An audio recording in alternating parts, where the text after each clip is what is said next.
vast stretches of America are so depressed that they look like something out of a horror movie. It's bad. It's bad, and I don't understand how anyone can vote Democrat. The way they destroyed our economy, they destroyed our way of living, especially being in the working class, average American. How can you vote Democrat after what they did to us? It's disgusting. And then they got the audacity to have the DNC in Chicago starting off, starting some festivities actually starting today, but basically starting tomorrow. How? And they're gonna get a rude awakening because I've been having my ear to the street there in Chicago, seeing what's going on out there, and they are fed up with the Democrat Party. I mean, from the ultra leftists that's disgusted with them, from what they're doing over there, allowing genocide to your black people that converted over to the Republican Party because they left the Democrat plantation and woke up. I mean, the Democrats really have no idea how bad people are, how bad and how mad and how upset people really are. But they're gonna get a rude awakening come November when there's a landslide. But we're going to talk a little bit about that. We're going to talk about what's going on with the economy and stuff.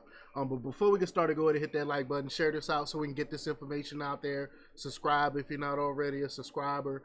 And hit that alarm bell so you know when I'm putting out new stuff. Also, check out my link tree in the description. It has a link to my Patreon.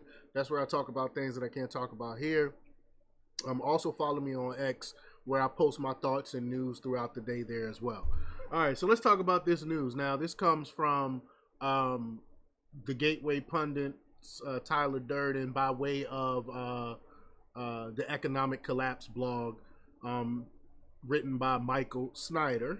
And he reports that the wealthy are doing just fine at the moment, but they don't seem to understand that much of the country is deeply hurting right now. And they don't. The elites, the wealthy, the ultra wealthy, they live in a bubble, so they don't understand. That's why they can be on CNN and MSNBC and talk about how great the economy is and inflation is no longer around, and they can say these things because they don't know. They don't go purchase like groceries themselves and things like that, so they don't know that most Americans are struggling right now.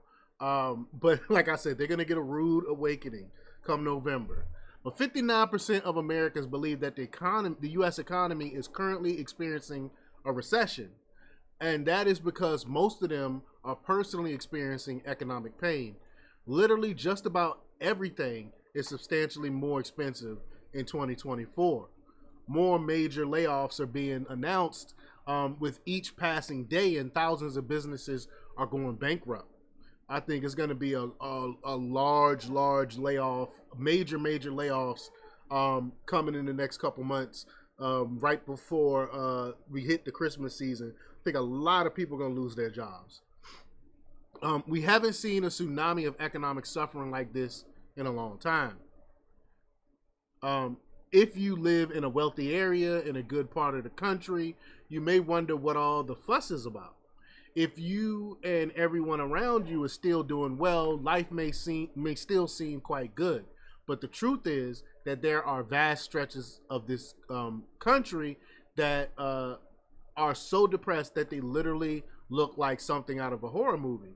There are many communities that are so plagued by poverty, drugs, homelessness, violence, and theft that it seems like there is no possible way that things could ever turn around. You can go to some of these major cities and go to their downtowns and see people walking around like zombies and stuff, and so much homeless. Like, we've never seen anything like this before.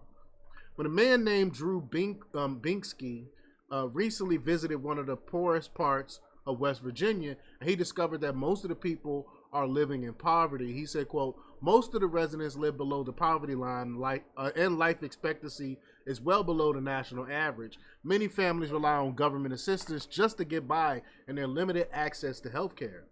Today, tens of millions of Americans are heavily dependent on the checks that they get from the government each month. In areas where people have lost hope of ever finding a better life, drug addiction often runs rampant." And that is precisely what Binkski witnessed. He said, quote, He also notes that the crystal meth and fentanyl addictions from run wild in the state, while many people are living so isolated that they have their own dialect. The content creator starts his journey in Bluefield, and as he wanders through the once prosperous manufacturing city, he says it feels like he has stepped into a forgotten world. He continues, empty streets and closed shop stretch as far as the eyes can see. It's like life just stopped. This is where the entire country is heading. Just a few days ago, the author said he wrote about the retail apocalypse that is rapidly spreading across America. Thousands upon thousands of stores are closing, and most of those abandoned stores won't be filled anytime soon. But at least they will make convenient locations for drug addicts to gather. According to one woman that Blinsky interviewed, 30% of the people in her community are into illegal drugs. One woman in the store tells the camera crew, "We're the poorest county in the United States, or we were. About 30% of our community are dopers, druggies, more than 30%. The same conditions are being repeated in rural community after rural community all over America. Sadly, the standard of living in our rural communities is going to continue to go down because the cost of living just keeps going up." And remember,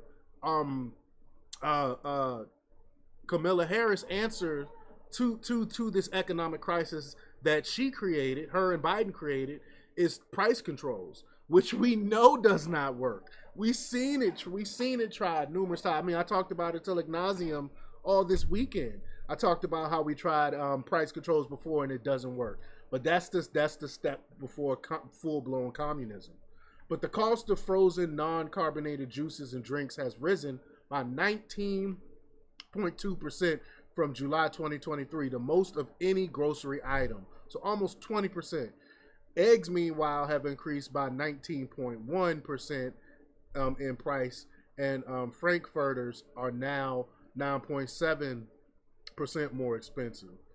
The cost of bacon, beef, roast, pork chops, and butter have all risen notably in the last year. But no, they said inflation is gone. Remember, Swalwell was on the news saying that inflation, we had zero inflation in the last 3 months. I mean, they continue to lie right to our face like we don't know any better.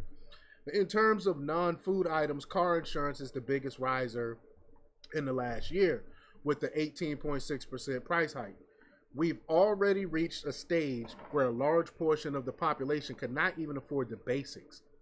As I shared yesterday, the reporter, as he shared yesterday, was absolutely shocked to learn that 39% of Americans have been forced to skip meals so that they will have enough money to make their housing payments. So they gotta either pay the bill to live in a place or not eat.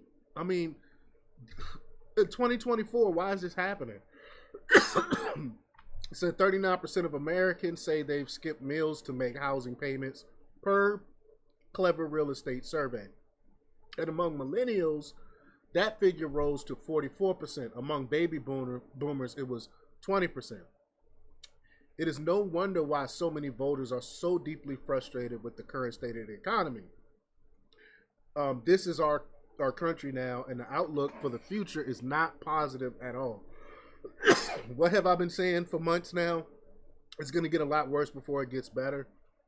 In fact, it appears that very alarming changes are starting to happen in the employment market as large companies lay off numbers of workers. Another domino falls for recession as job creation turns negative for small businesses, which employ nearly half of all Americans. In the past year, payrolls for companies with under 50 employees plunged by nearly 100,000, while job trends were flat for mid-sized businesses up to 500 employees. But if you listen to Biden and Harris and their administration, they said that we got record numbers of people in the workforce, though, according to them. But the only bright spot was big businesses, which might be changing given recent layoff announcements, including 2,500 at Chrysler, 4,000 at Cisco, 12,000 at Dell, and 15,000 at Intel. Paramount and the left-wing Axios both cut 10% to 15% of their workforce.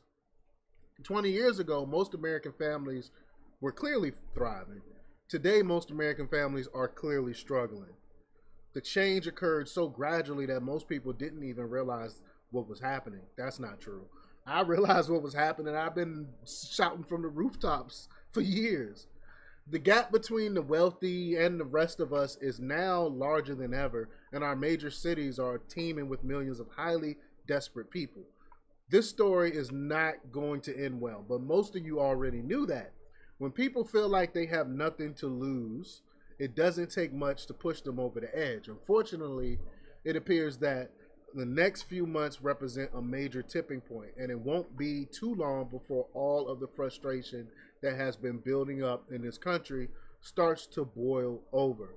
And I think that's what's going to happen at the DNC. I think a lot of people are going to be showing up protesting the Democrats and their horrible, horrible economy and what they've done to this country. And I think if by some way they win the election in 2024, I think it's going to be an uprising of not just conservatives, but of leftists that's fed up with this as well. But y'all let me know what y'all think about this. Leave your comments down below. Like, share, and subscribe. And check out jjthepsychotherapist.com for the latest in news. Until next time, peace.